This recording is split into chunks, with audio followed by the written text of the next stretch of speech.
Seperti yang kita ketahui bersama, di Indonesia ini pengguna internet sudah mencapai lebih dari 158 juta pengguna di seluruh Indonesia atau sekitar 58%. Namun, masih ada sebanyak 40.000 lebih desa yang membutuhkan sinyal pemancar tambahan untuk konektivitas di desa mereka. Nah, hal ini yang menandakan bahwa kondisi infrastruktur digital di Indonesia ini masih kurang merata. Banyak sekali ya permasalahan di Indonesia saat ini, khususnya di bidang teknologi informasi dan juga komunikasi. Padahal Indonesia sudah mempunyai target lewat SDGs atau Sustainable Development Goals, poin ke-9 yaitu industri, innovation dan juga infrastructure yang membahas sebenarnya gimana sih potensi dari Indonesia dan juga bagaimana keberlanjutan dari teknologi informasi dan komunikasi di Indonesia saat ini. Nah, perlu teman-teman ketahui bersama bahwa teknologi informasi dan komunikasi merupakan basic needs yang saat ini semua masyarakat itu pasti membutuhkannya gitu. Karena dari segala aktivitas kita, pelayanan publik, semuanya menggunakan digitalisasi dan juga teknologi informasi dan juga komunikasi. Nah, salah satunya adalah aplikasi yang mungkin kerap sudah ramah kita gunakan seperti Jaki, Jakliko, dan juga JKN Mobile sebagai salah satu contoh dari aplikasi berbasis digital pelayanan publik yang sudah biasa kita gunakan sehari-hari. Selatan merupakan salah satu negara yang berada di Asia Timur dengan tingkat populasi yaitu sebesar 51 juta jiwa dan GDP per kapita yaitu sebesar 1.700 triliun US dollar pada tahun 2021. Korea Selatan bisa dibilang sebagai salah satu negara di dunia yang memiliki tingkat pertumbuhan ekonomi terbesar sejak mereka pertama kali bergabung pada Organization of Economic and Development pada tahun 1996.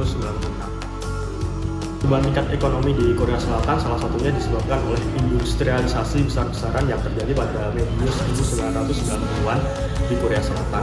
Selain karena industrialisasi, pertumbuhan tingkat ekonomi di Korea Selatan juga disebabkan oleh kebijakan mereka yang ramah investasi dan juga iklim inovasi yang sangat kuat di Korea Selatan yang menyebabkan tingkat pertumbuhan ekonomi di sana sangat besar.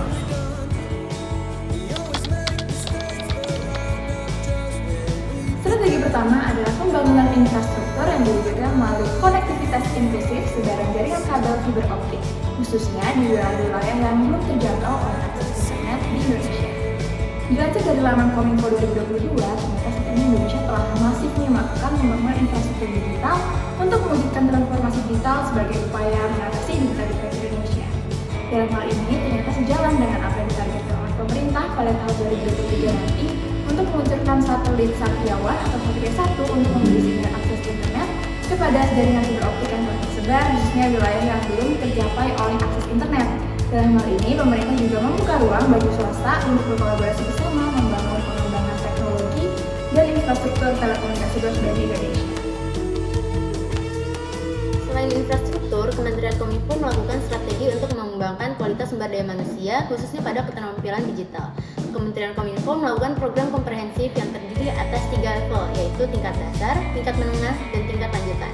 Pada tingkat dasar, Kementerian Kominfo melakukan Gerakan Nasional Literasi Digital Indonesia atau lebih dikenal dengan sebutan Cyber Kreasi.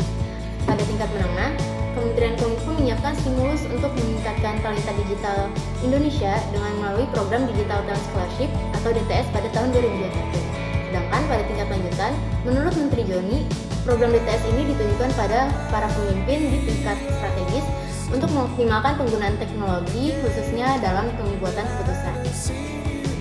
Selain itu, Kementerian Kominfo juga melakukan pelatihan kepada masyarakat supaya masyarakat bisa melakukan analisis data, cloud computing, cyber security untuk menjaring talenta digital di Indonesia. Menurut OECD, digital divide atau kesenjangan digital merupakan gap antara individu, masyarakat, dan area geografi pada tingkatan sosial ekonomi yang berbeda pada konteks kemampuan mereka untuk mengakses TIK atau teknologi informasi komunikasi serta dalam hal penggunaan internet untuk aktivitas mereka. Berkaitan dengan strategi yang telah dibahas oleh rekan saya, yaitu pengembangan infrastruktur dan pengembangan SDM, hal tersebut berkaitan dengan teori digital divide di mana kesenjangan digital berkorelasi dengan infrastruktur atau SDM pada suatu negara, yang mana hal tersebut adalah hal yang fundamental dan krusial. Nantinya, infrastruktur yang mumpuni akan mendukung transformasi digital yang baik dan SDM yang berkompeten akan mendukung pengembangan infrastruktur itu sendiri.